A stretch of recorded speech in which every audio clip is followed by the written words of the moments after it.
여호와께서 너를 지켜 모든 환난을 면하게 하시며 또 내 영혼을 지키시리로다. 여호와께서 너의 출입을 지금부터 영원까지 지키시리로다. 아멘. 찬송가 28장 하나님께 찬양드립니다.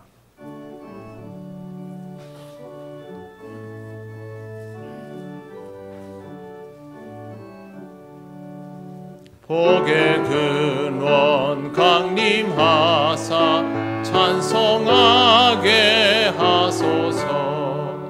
한량없이 자비하심 측량할 길 없도다. 천사들의 찬송가를 내게 가르치소서. 구속하신 그 사랑을 항상 찬송합니다. 주의 크신 도움 받아 이때까지 왔으니 이와 같이 천국에도 이르기를 바라네. 하나님의 품을 떠나 죄에 빠진 우리를 예수 구원하시려고 보혈을 여주셨네. 주의 귀한 은혜 받고 일생 빚진 자 되네. 주의 은혜 사슬 되사 나를 주께 매소서. 우리 마음은 연약하여 범죄하기 쉬우니 하나님이 받으시고 천국인을 치소서. 아멘. 성시교독 105번입니다.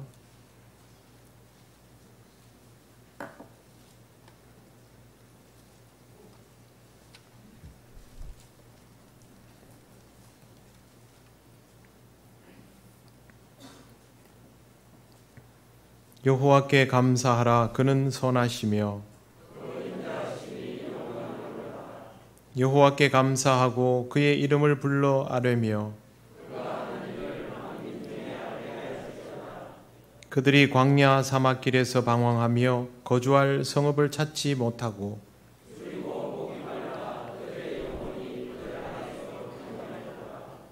예, 그들이 근심 중에 여호와께 부르짖음에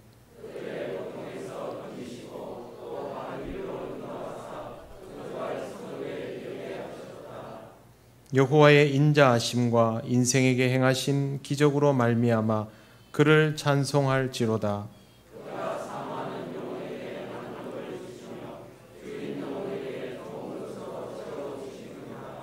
아멘. 나는 전능하신 아버지 하나님 천지의 창조주를 믿습니다. 나는 그의 유일하신 아들 우리 주 예수 그리스도를 믿습니다. 그는 성령으로 잉태되어 동정녀 마리아에게서 나시고 본디오 빌라도에게 고난을 받아 십자가에 못 박혀 죽으시고 장사된 지 사흘 만에 죽은 자 가운데서 다시 살아나셨으며 하늘에 오르시어 전능하신 아버지 하나님 우편에 앉아 계시다가 거기로부터 살아있는 자와 죽은 자를 심판하러 오십니다. 나는 성령을 믿으며 거룩한 공교회와 성도의 교제와 죄를 용서받는 것과 몸의 부활과 영생을 믿습니다. 아멘. 찬송가 588장 하나님께 찬양드립니다.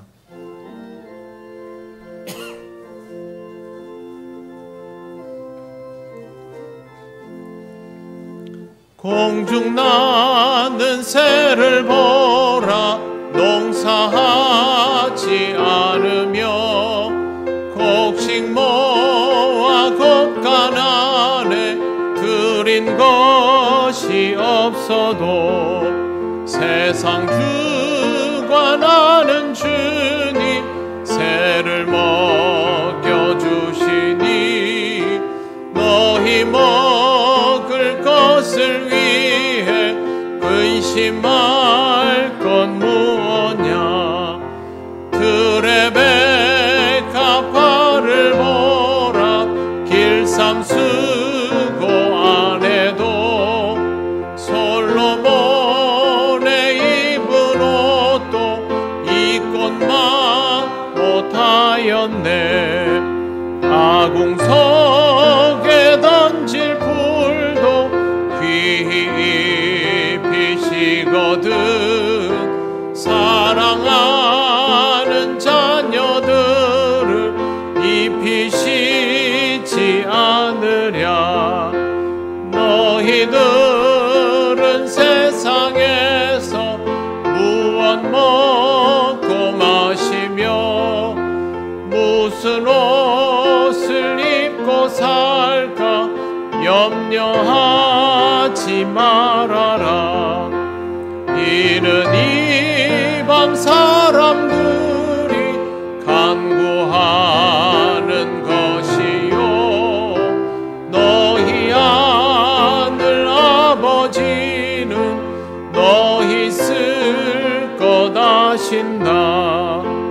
너는 먼저 주의 나라 그의 의를 구하면 하나님이 모든 것을 너희에게 주시리. 내일 위를 위하여서 아무 염려 말지니 내일 염려하지 말라. 오늘 고생 족하다.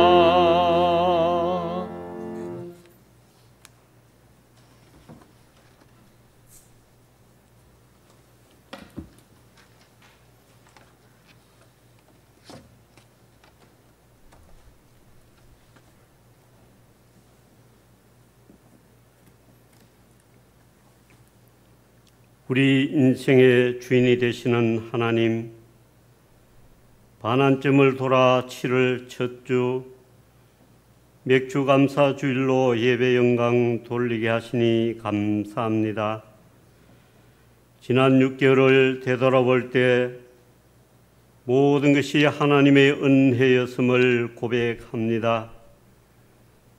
국가적으로나 세계적으로 교회적으로 많은 어려움이 있었지만 그때마다 주님의 도우심으로 우리를 건져주셨음을 고백합니다.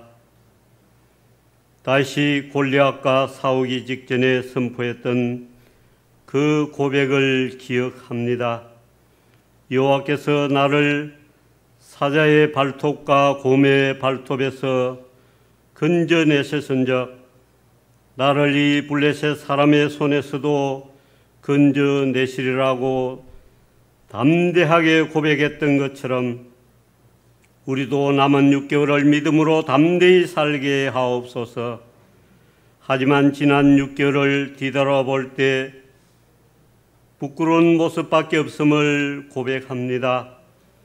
예수님이 겟세마네 동산에서 땀과 피를 흘리며 기도하실 때 그 옆에서 잠만 자던 제자들처럼 우리도 죄의 깊은 잠을 잘 때가 있었음을 자백합니다. 예수님이 베나산에서 고난을 준비하실 때 그 옆에서 초막셋의 꿈만 꾸었던 베드로처럼 우리도 어떤 세상의 꿈을 꿀 때가 있었음을 인정합니다. 하나님은 지금이 은혜 받을 만한 때요 구원의 날이라고 선언하시지만 우리는 은혜 받는 일을 내일로 미루었음을 고백하오니 용서하여 주옵소서.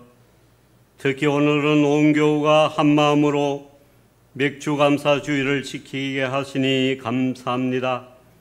맥주감사주의를 통해 뿌림과 거둠의 진리를 깨닫게 하시고 하나님의 백성된 우리부터 뿌린 대로 거두는 그 하나님의 법칙을 존중하게 하옵소서. 열매로 그들을 알리라고 하신 예수님의 의미하신 말씀을 기억하게 하소서. 그동안 교회가 준비하고 있는 여름 수련 캠프를 통해 우리 교회의 다음 세대들이 말씀으로 무장되고 좋은 군사로 훈련되어 영적으로 승리하게 도와주소서. 준비하고 기도하는 교사와 교육자에게 은혜를 더해 주옵소서. 오늘도 함께 예배드리기를 원하나 육신의 질고와 가정과 병원에서 수술하고 또 치료하며 기도하는 한우와 연로하신 분들의 건강을 지켜주소서. 오늘도 목사님을 통해 선포되는 말씀으로 푸르른 복음을 옷 입기 원합니다. 강건케 하옵소서. 사랑하는 주의 자녀가 한마음 한뜻으로 예배함을 기뻐 받으시는 예수님 이름으로 감사 기도 올려옵나이다.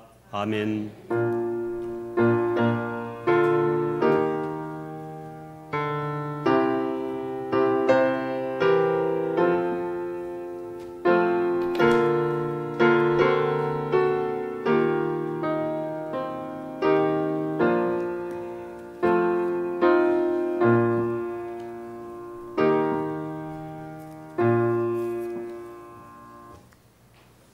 하나님 말씀 먼저 출애굽기 23장 16절입니다. 이 말씀은 구약 성경 117쪽에 있습니다.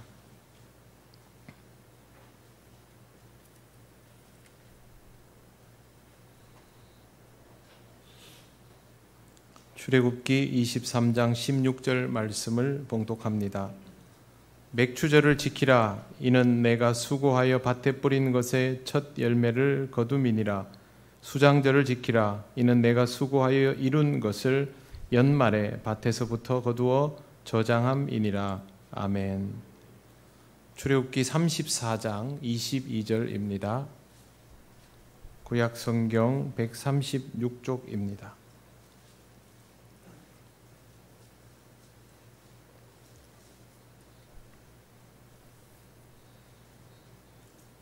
말씀을 봉독합니다. 77절 곧 맥추의 초실절을 지키고 새말에는 수장절을 지키라. 아멘. 기도드리겠습니다. 하나님 감사합니다. 맥추 감사주의를 지키며 하나님께서 주신 이 절기의 의미를 깨닫기를 원합니다. 성령께서 인도하여 주셔서 전하고 듣는 우리 모두에게 깨닫는 은혜와 기쁨이 있게 하옵소서. 예수님 이름으로 기도드립니다. 아멘.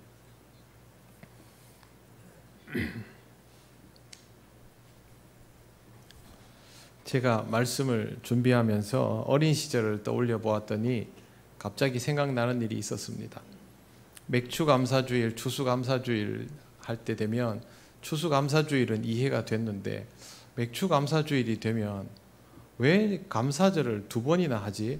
똑같이 추수인데 그렇게 궁금해했던 적이 있습니다. 의미를 잘 모르니까 이거 한 번에 그냥 딱 하고 그냥 정리하면 되는데 굳이 두 번을 해야 되는 이유가 무엇인가라는 의구심을 가졌더랬습니다. 아마 오늘 맥추감사주일에 대해서 그런 막연한 생각을 하는 분들이 혹 있으실런지 모르겠습니다. 하나님께 감사하는 날인 것은 알겠는데 구체적으로 어떤 이유로 하나님께 감사해야 하는지 그것을 오늘 함께 말씀을 통해서 살펴보려고 합니다. 오늘 우리가 읽은 말씀은 맥추감사절을 알려주는 대표적인 구절인데요. 몇 개의 절기 단어가 나옵니다. 맥추절, 칠칠절, 그리고 맥추의 초실절, 수장절입니다. 출애굽기 23장 16절에 나오는 맥추절은 히브리어로 하카치르입니다. 하카치르는 우리말 성경에서는 맥추절, 보리를 추수하는 절기로 번역되었습니다. 성결교회 오영필이라는 목사님이 계십니다. 옛날 분인데요. 한학에도 능하고 신학 강단에도 서셨고 목회도 하신 분입니다. 1939년과 59년에 출판된 설교문에서 맥추절을 이렇게 소개했습니다. 6월절이 4월이니 맥추절은 여름에 지키는 절기로 보리와 희생 제물을 드리는 것으로 지켜졌다라고 설명합니다. 현대의 유대인들도 이 날을 기념하여 지키니 우리 기독교에서도 이 절기를 지키는 것이 옳다라고 말했습니다. 절기를 지키는 의미에 대해서 말하는 것은 좋았지만 히브리어를 해석하는 데는 착오가 있었습니다. 하카치르라는 말은 추수라는 뜻입니다. 보리나 밀을 지칭하는 단어가 아니었습니다. 결국 이 절기는 무엇을 추수하는가에 초점이 맞추어진 것이 아니었던 것이죠. 그러니 굳이 보리를 추수하는 절기다라고 이름 지을 필요가 없었는데 그 시절 우리가 보리를 추수할 수 있게 되었음을 착안해서 그렇게 붙인 것으로 보입니다. 사실 보리를 지칭하는 단어인 맥이라는 말은 보리뿐만 아니라 곱게 빻을 수 있는 곡류에 다 붙이는 단어입니다. 그래서 밀가루에도 소맥이라고 이렇게 붙여집니다. 맥추절을 밀추수의 절기라고 이름 지을 수도 있는 것이죠. 우리말 성경에서는 이 절기에 대해서 출애굽기 23장의 절기에 대해서 맥추절이라고 부르는데 반해서 영어 성경들은 하나같이 이 구절을 수확절 또 추수절이라고 번역해 놓았습니다. 특정 곡식을 한정하는 것이 아니라 비로소 수확하게 되었다라는 의미로 붙여두었던 것입니다. 맥추절은 비로소 추수할 수 있게 되었다라는 것을 감사하는 절기입니다. 출애굽기 34장 22절에 나오는 맥추의 초실절이라는 표현은 칠칠절과 같은 절기입니다. 칠칠절은 히브리어로 하그 하쉬보트입니다. 하쉬보트의 원형을 샤부아라고 하는데 이게 7번의 안식일을 지났다라는 뜻입니다. 즉 7주가 경과되었다라는 뜻이죠. 그러면 어떤 날로부터 7주가 경과되었나라는 게 중요해집니다. 이 어떤 날이 바로 초실절입니다. 실제로 구약 이스라엘에서 초실절은 별도의 절기로 지켜졌던 것이 아닙니다. 우리도 초실절이란 이름은 알고 있지만 이게 정확하게 어떤 의미인지를 모르는 분들이 대부분입니다. 이스라엘의 3대 절기는 유월절, 칠칠절, 장막절 혹은 수장절 이렇게 불러집니다. 먼저 유월절은 이스라엘이 구원받은 것을 기억하고 기념하는 절기입니다. 하나님께서 이집트의 초태생을 다 죽일 때 이스라엘은 문에다가 양의 피를 문설주에 발라서 하나님의 사자가 그것을 뛰어넘어 가도록 해서 생명을 보존하였습니다. 뛰어넘었다라고 해서 유월절이라는 이름이 붙은 것입니다. 그렇다면 유월절의 주제는 생존, 구원입니다. 유월절이 지나면 그때의 기억을 잊지 않기 위해서 누룩이 없는 빵을 먹으며 지내는 일주일을 맞이합니다. 그게 무교절입니다. 무교절의 3일차 되는 날에 처음 익은 곡식, 첫 번째 결실을 가지고 하나님 앞에 제사를 지내는데 그게 초실절입니다. 결국 초실절은 별도의 절기가 있는 것이 아니라 무교절의 3일차 되는 날 익은 곡식을 이제 열매가 맺히는구나 이러면서 감사하는 마음으로 하나님께 제사 드렸던 것이 초실절인 것이죠. 이때 지어졌던 곡식이 보리입니다. 초실절에서부터 7주가 지나면 이제 칠칠절이 되는 것이죠. 결국 초실절도 유월절의 범주 안에 포함되면서 의미는 유월절과 똑같습니다. 곡식이 열리네 생존할 수 있게 되었다. 생존이 핵심입니다. 초실절에서부터 7주가 지난 49일이 지난 그 다음 날 칠칠절로 지켜집니다. 이때는 밀을 수확하기 시작합니다. 밀은 그들의 주식입니다. 보리는 먹을 것이 없다시피 한 그때에 이제 곡식을 먹기 시작하게 되었다라는 의미가 있다면, 밀은 본격적으로 양식을 구비하게 되었다라는 의미가 있습니다. 제대로 먹게 된 것이죠. 이 절기는 혼자 덩그러니 있는 것이 아니라 유월절, 무교절, 초실절에 이어서 다 연결되어 있는 구조로 지켜지고 있었습니다. 보리를 추수하는 절기, 맥추절이 될 수 있을 겁니다. 그런데 출애굽기 34장 22절은 정확히 번역하면 보리 추수가 아니라 밀 추수입니다. 번역을 잘못해서 보리 추수로 되어버렸던 것이죠. 보리 추수가 되니까 초실절과도 헷갈리게 돼서 인터넷에 여러분 찾아보시면 초실절이 77절이다 이렇게 써놓은 데가 상당히 많습니다. 정확하게 이해하셔야 합니다. 초실절은 무교절 안에 들어있고 77절은 무교절에서 7주 49일이 지난 다음에 지켜지고, 이건 미래 초실절입니다. 그러니까 일반적인 초실절과 미래 초실절이 다르다라는 것이죠. 출애굽기 23장의 맥추절, 이 표현을 그대로 추수절, 수확절 혹은 중간 추수절이라고 부르면 더 나을 것입니다. 추수감사절처럼 한 해의 농사를 다 마무리하고 거두어서 저장하기 위한 절기, 수장절이 아니라 이제부터 본격적인 수확기에 들어간다라는 의미가 맥추절에 있다라는 것을 기억해 두시기를 바랍니다. 초실절에는 열매가 맺히는 것 자체가 감사하지만 맥추절에는 이제부터는 본격적인 수확을 하게 된다라는 것을 염두에 두고 감사하는 것입니다. 감사는 과거에 대한 것이 아니냐? 그렇지 않습니다. 과거에 대한 것에 대한 감사와 앞으로의 것에 대한 믿음의 감사가 함께 있는 것이 감사절의 의미입니다.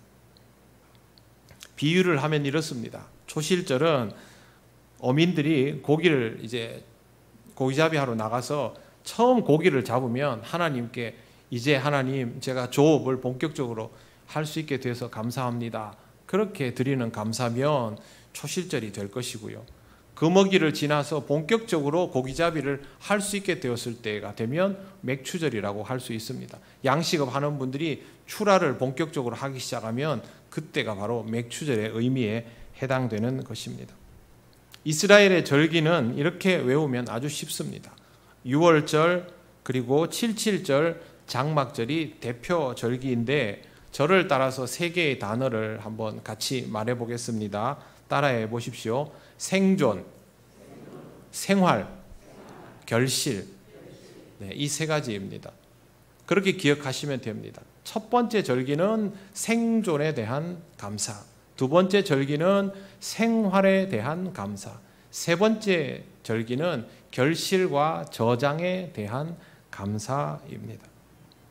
유월절과 무교절에서 연결된 초실절은 생존이죠. 한 해를 보내고 새해가 시작되면 신년주일에 우리가 하나님께 감사헌금 하면서 새해를 주셔서 감사합니다. 그렇게 시작하지 않습니까? 이게 이를테면 초실절과 같은 의미가 됩니다. 맥추절이 지나고 나면 수장절이 들어갈 때까지 이제부터는 열매를 관리해야 되는 시기가 됩니다. 밀농사는 이미 이제 마무리가 되었고요. 그때부터 포도와 올리브를 수확할 때까지 아주 중요한 시기가 됩니다. 원래 과실이 맺히고 곡식이 맺히면 그때부터는 아주 신경 써서 관리해 들어가야 하지 않습니까? 바로 그 시기가 맥추절부터 수장절까지입니다.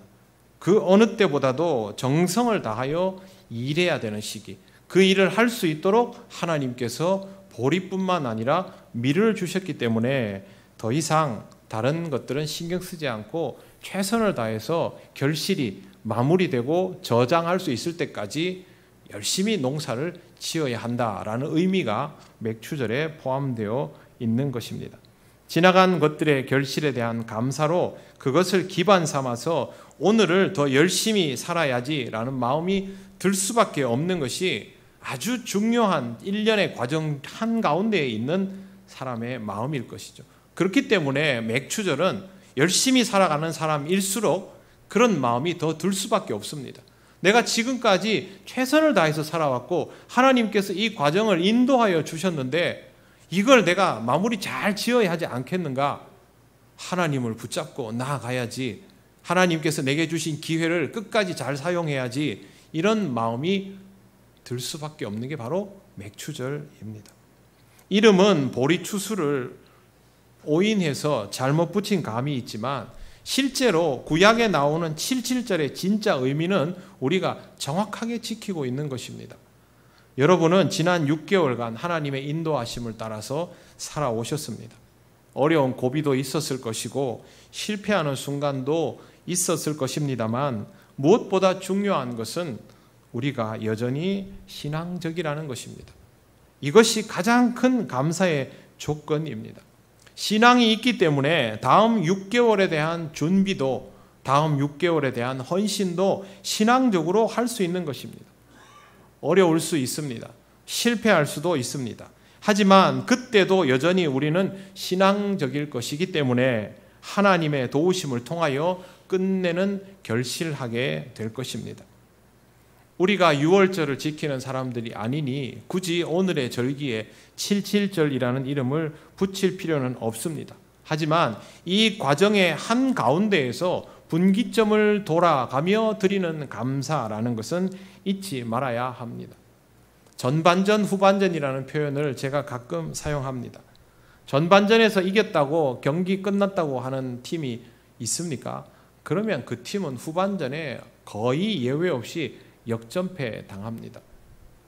축구 경기에는 FA컵이라는 게 있습니다. 그건 자신이 속한 리그에 상관없이 다 모여서 경기를 하는 것을 FA컵이라고 합니다. 그러면 최상위에 있는 K리그 1부 리그, 2부, 3부, 4부 이렇게 막 모여서 축구를 합니다. 따로따로 놓고 보면 1부 리그가 확실히 축구를 잘합니다. 완성도가 높습니다. 그러면 2부 리그는 1부 리그에 못 간 팀들이 있으니까 1부 리그 팀과 하면 질 것 같지 않습니까? 3부 리그가 1부 리그랑 싸우면 무조건 질 것 같지 않습니까? 그런데 FA의 묘미는 그게 아닙니다. 3부, 4부 리그 팀이 1부, 2부 리그 팀을 깨고 올라갑니다. 해마다 그런 일들이 일어납니다. 왜 이렇게 되냐 하면 자기들의 실력이 좋다고 해서 전반전에 좀 우세를 점했다고 해서 적당히 생각하고 경기에 임하기 때문에 목숨 걸고 임하는 사람들을 이기지 못하는 일들이 발생하기 때문입니다. 전반전을 끝냈다고 보면 안 됩니다. 절반을 열심히 달려왔다면 마무리도 잘 지어야 하는 것이죠. 이 정도면 충분하다라는 생각을 하지 않도록 하시기를 바랍니다. 밀을 추수했다고 수장절을 해버리고 저장하고 끝내버리면 남은 기간 동안은 아무것도 하지 않으려 들지요. 그러면 하나님께서 수확할 수 있도록 예비하여 주신 포도와 올리브 같은 것들은, 나머지 귀한 열매들은 거두지 못하게 된다는 것을 명심해야 합니다. 여러분은 밀을 추수했다고 포도와 올리브는 필요 없다고 하실 분들은 아닌 줄 압니다. 당연히 아니어야 합니다. 전반기가 충실했으면 그것을 토대로 더욱 풍성한 결실로 나아가시기를 바랍니다. 하나님은 우리가 2022년을 살아가도록 비전을 주셨습니다. 우리들 개인에게도 또 교회에게도 그렇게 주셨죠. 그러면 그 비전이 무엇인지도 알아야 됩니다. 하나님의 비전이 무엇인지를 선명하게 알아가는 방법은 바로 기도입니다. 응답받으면 시뮬레이션 해보아야지요. 그리고 기도하는 것을 반복하다 보면 하나님께서 내게 주신, 우리에게 주신 그림이 점점 선명해지는 것을 경험하게 됩니다. 이런 그림을 가질 수 있게 된 것만으로도 하나님께 감사해야 하고, 거기서 멈추지 말고 더 풍성한 결실을 향해서 나아가야 하는 것이죠. 요즘 같은 경기에서는 재정을 지혜롭게 관리하는 것이 아주 중요합니다. 코로나를 너도 나도 경험하고 난 요즘 같은 시즌에는 건강 관리에도 신경을 써야 합니다. 우리 사회는 열심히 일하는 데 비해서 정신적인 타격이, 스트레스가 굉장히 높은 사회입니다. 그러면 우리들은 정신 건강도 신경 써야 합니다. 육체의 건강 뿐만 아니라 다 그렇습니다. 가족 구성원들을 돌보는 일들도 아주 중요해졌습니다. 어른 아이 할 것 없이 우울감이 굉장히 높은 상태 아닙니까? 그런데 더 신경 써야 할 부분이 있습니다. 그것은 바로 신앙적인 부분입니다. 신앙적인 부분은 우리 모든 것의 토대가 되기 때문에 이 신앙적인 부분들이 충족되지 않으면 우리가 하고 싶어 하는 것들의 지속성이 나오질 않습니다. 경제 개념도, 정신 건강도, 육체의 건강도 든든한 토대 위에서 꾸준히 유지되지를 않는 것입니다. 이스라엘이 절기를 지켰던 이유는 하나님께서 그들을 살리시고 지키시고 인도하셨기 때문입니다. 그런데 하나님은 이스라엘이 이 과정을 통해서 세속적으로 번영하기를 원하신 것이 아닙니다. 이 과정을 통하여 그들이 신앙적으로 눈을 뜨고 성숙해지기를 원하셨습니다. 우리를 향한 하나님의 기대는 다를까요? 똑같습니다. 하나님께서 우리로 하여금 생존하게 하시고 생활하게 하시고 번성하게 하시는 이유는 우리가 이 상황을 신앙적으로 바라보게 되기를, 그래서 신앙적으로 성숙하게 되기를 원하시는 것입니다. 그러니 우리의 열매는 결국 영적인 것이 되어야 합니다. 이 절기를 지키는 궁극적인 이유가 신앙적이었던 것처럼 지금 이 시대를 맥추절로 지키는 우리의 내용도 신앙적이어야 하는 것이죠.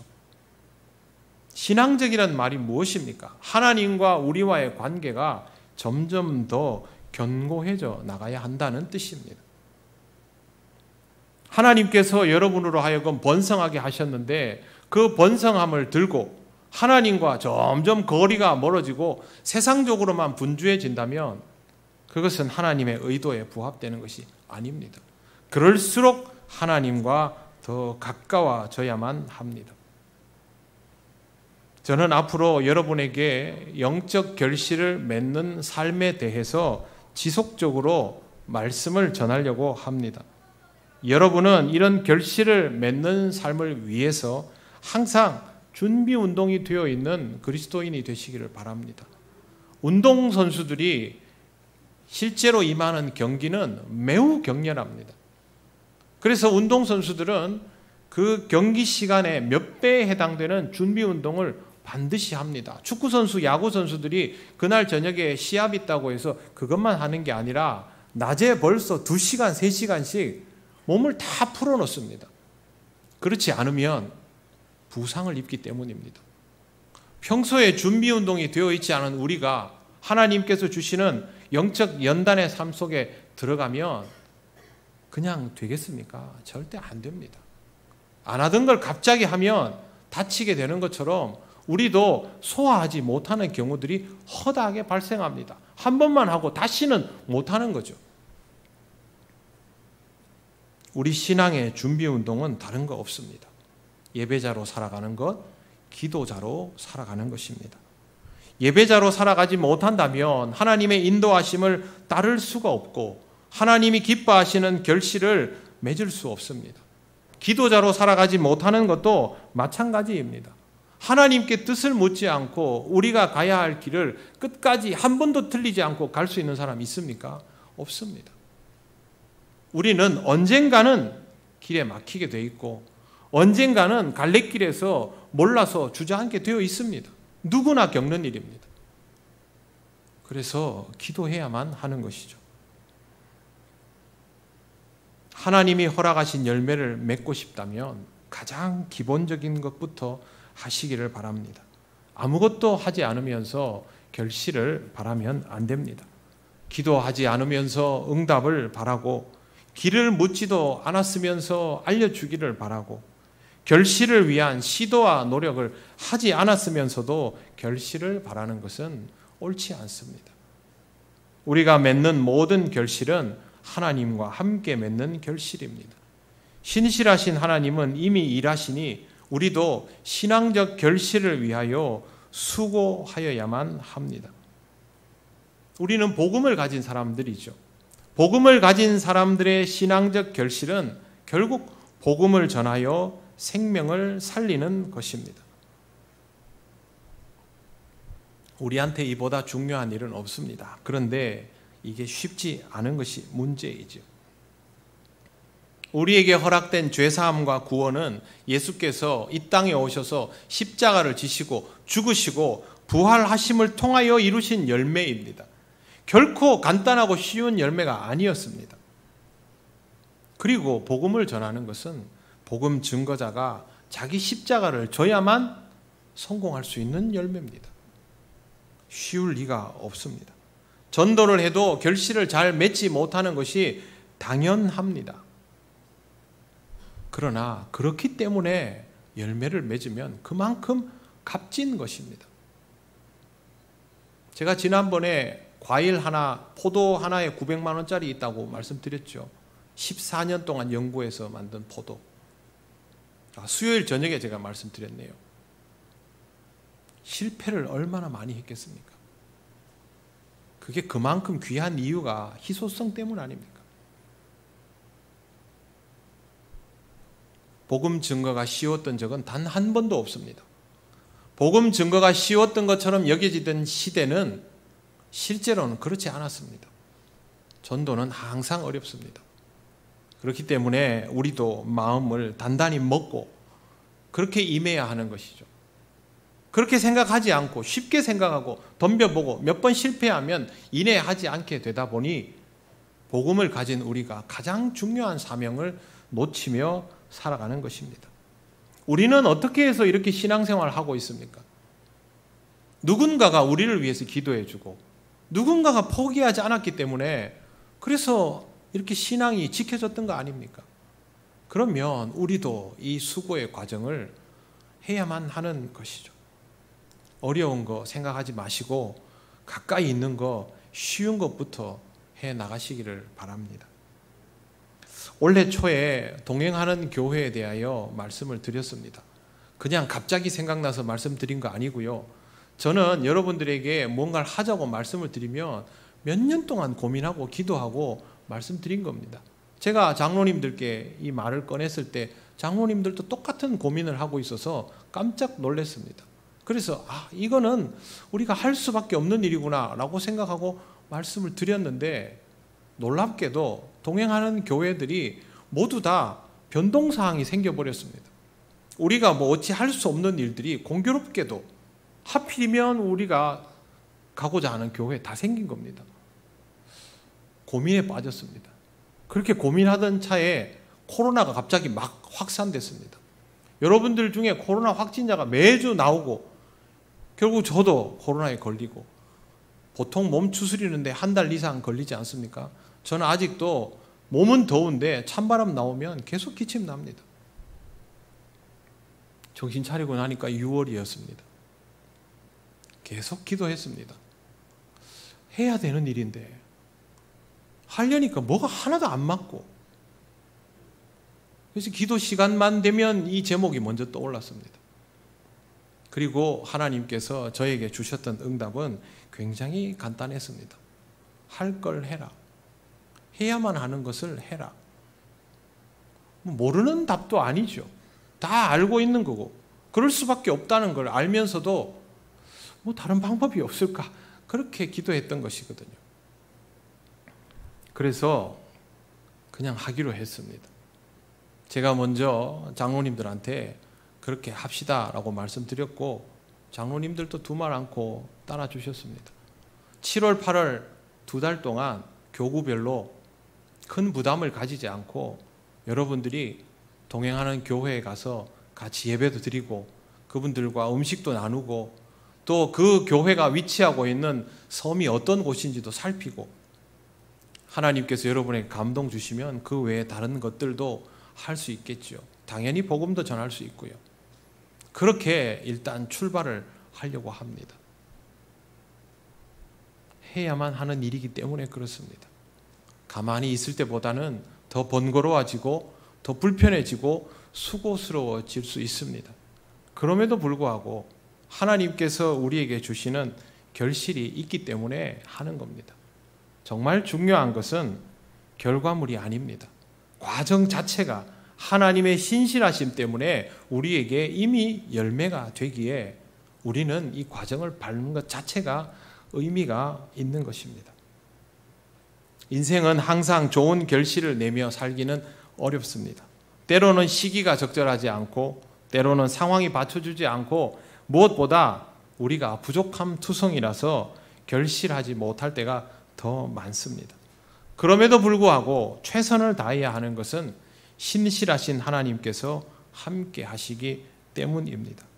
이스라엘도 늘 좋은 결실을 맺었던 것은 아니지만 신실하신 하나님이 함께 하셨기에 모든 과정이 그들에게 소중한 자산이 되지 않았습니까? 그보다 귀한 결실은 없는 것입니다. 이스라엘에게 한 해 농사가 중요합니까? 아닙니다. 하나님과 함께 온 과정 자체가 열매였던 것입니다. 과정이 결실이 될 때 열매는 이미 맺히게 되어 있습니다. 오늘 맥주 감사주의를 통하여 과정 자체에 대하여 감사하시고 동행하시는 하나님과 함께 더욱 풍성한 결실을 향하여 나아가시기를 바랍니다. 맥주절을 묵상하면서 한 가지 그림이 딱 떠올랐습니다. 그게 뭐냐 하면요, 등반하시는 분들이 정상에 오르기 전에 치는 마지막 베이스 캠프가 있습니다. 그 뒤에는 베이스 캠프가 생길 수 없습니다. 여기를 기반으로 해가지고 거기서부터 도전에 들어가는 겁니다. 그래서 이 마지막 베이스 캠프는 굉장히 중요합니다. 지금까지 올라온 시간도 아주 중요하지요. 그러나 굳이 말하자면 지금부터가 진짜인 것입니다. 여러분, 맥주절 이후부터가 진짜입니다. 여기서부터 우리의 삶에 어떤 결실이 맺혀지는가를 통해서 우리의 신앙이 어떠한가를 확인할 수 있습니다. 노력하여도 원하는 바를 이루지 못할 수 있음을 다시 한번 말씀드립니다. 그러나 하나님이 그곳에 여러분들과 함께 하고 있음을 알고 있다면 여러분은 이미 결실의 사람인 것입니다. 평강의 하나님께서 여러분을 평안하게 하며 과정에 충실하게 임하도록 인도하시는 것을 기뻐하시고 아름다운 영적 열매를 맺으시는 하반기를 맞이하시기를 바랍니다. 기도드리겠습니다. 하나님 감사합니다. 우리에게 주신 귀한 시간들을 뒤로 하고 하나님 인도하실 새로운 시간들을 마주합니다. 그동안 많은 것들을 허락하여 주셨기에 그것을 탄탄한 기반으로 삼아 하반기에 최선을 다하여 하나님을 기쁘시게 하는 우리가 되기를 원합니다. 하나님과 함께하는 모든 과정이 우리에게 소중한 결실 되게 하옵소서. 예수님 이름으로 기도드립니다. 아멘. 찬송가 590장 찬양하시며 봉헌하시겠습니다.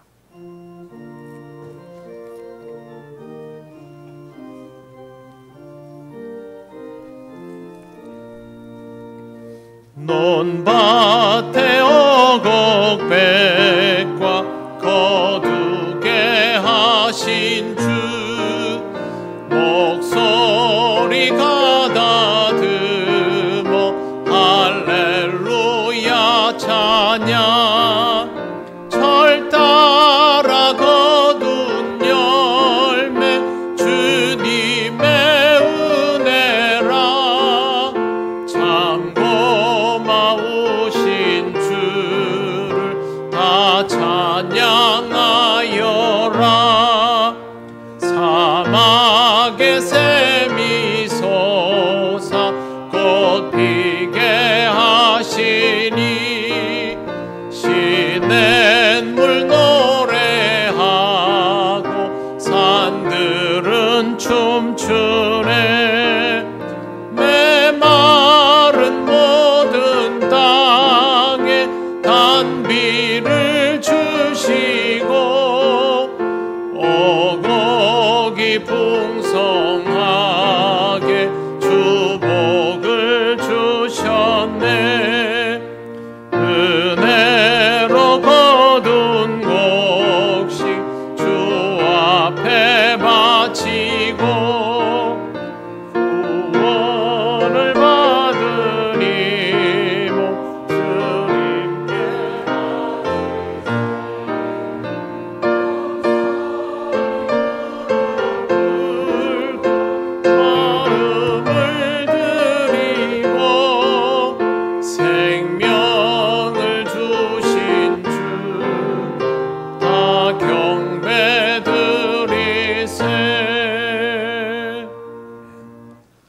하나님 감사합니다. 그동안 하나님 지켜주셔서 은혜 가운데 살았음을 다시 한번 감사드립니다. 앞으로의 시간도 하나님의 인도하심 속에서 살아가게 하시고 또 이 어려운 시기에 물질적으로 시험 들지 않도록 하나님 붙들어 주시고 지혜롭게 하여 주시기를 원합니다. 감사드리며 예수님 이름으로 기도드립니다. 아멘.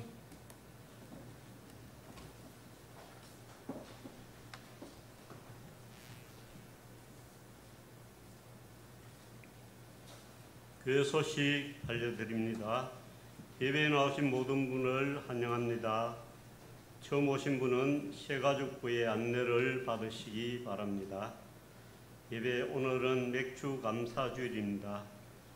그동안 인도하신 하나님의 은혜에 감사하시기 바랍니다. 모임 재직회 예배 후에 본당에 있겠습니다.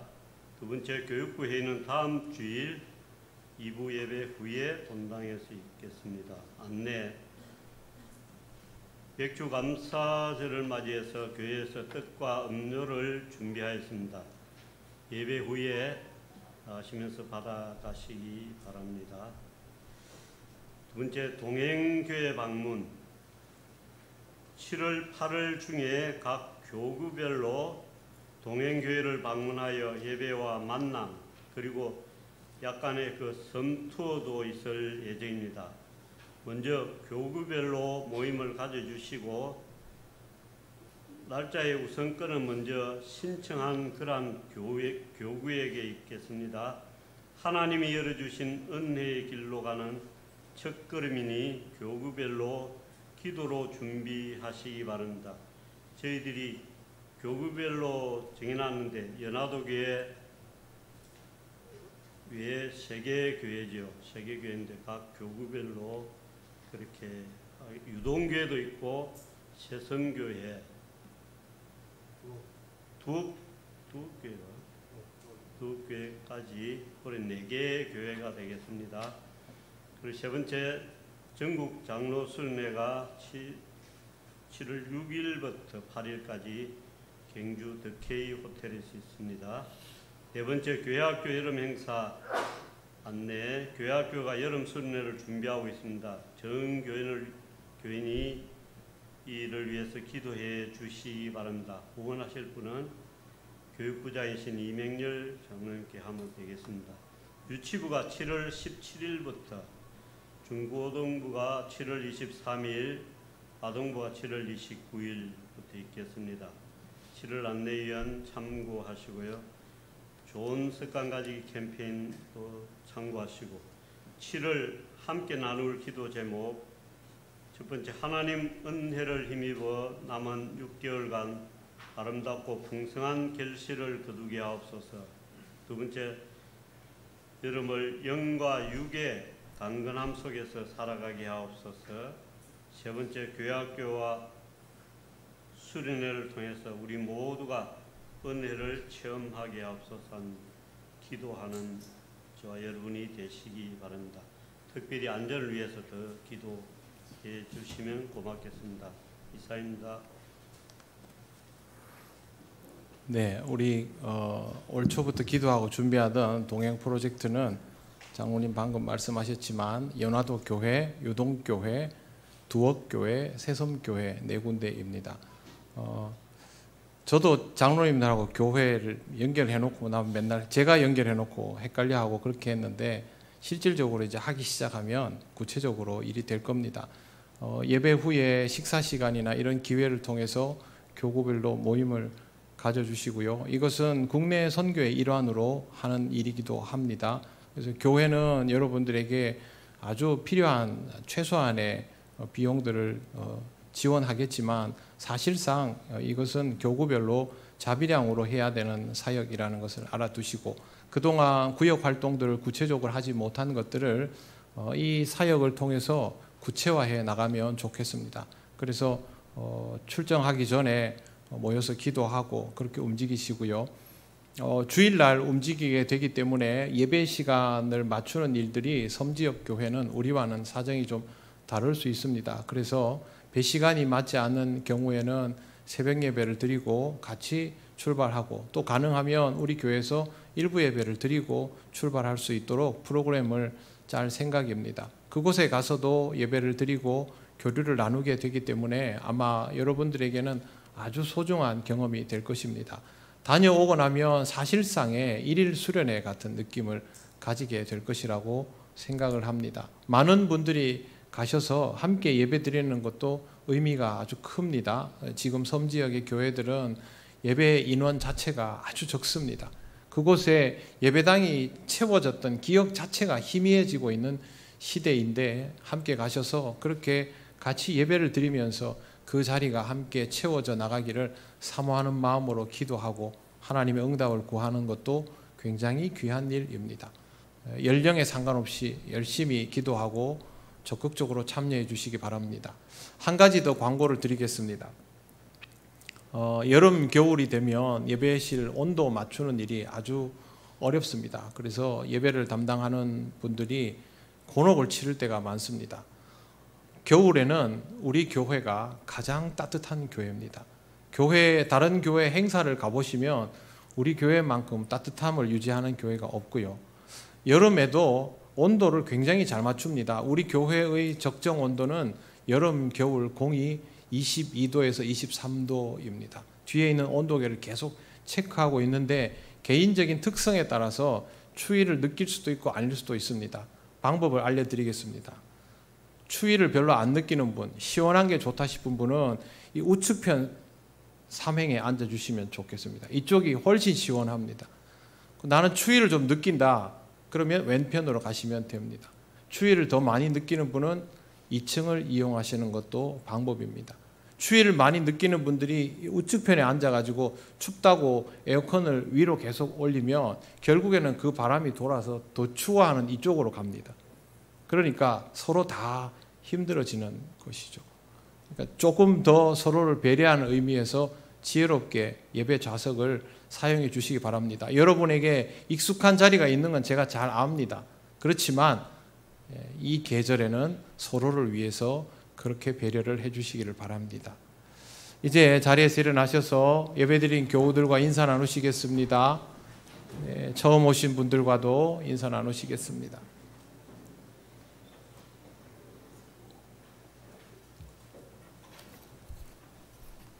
찬송가 635장 주기도문 찬양 드립니다.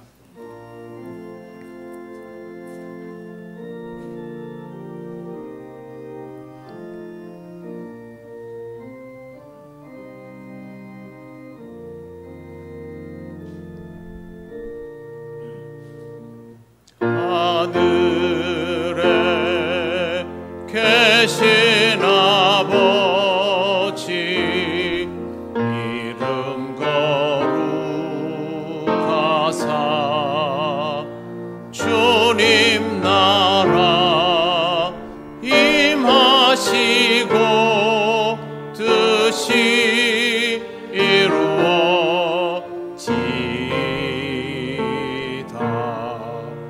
일용할 양식 주시고 우리들의 큰 죄 다 용서하옵시고 또 시험에 들게 마시고 악에서 구원하소서. 내게 주의 나라 주의 권세 주의 영광 영원히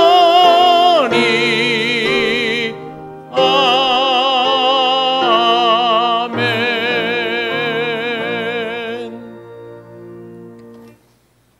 우리 주 예수 그리스도의 크신 은혜와 하나님 아버지의 놀라우신 사랑과 성령님의 교통하시고 인도하여 주심이 하나님에 대한 기대감을 가지고 더욱 힘써 아름다운 결실을 향하여 나아가기를 원하는 이 시간 예배하는 권속들 위해 영원토록 함께 하시기를 간절히 축원하옵나이다. 아멘.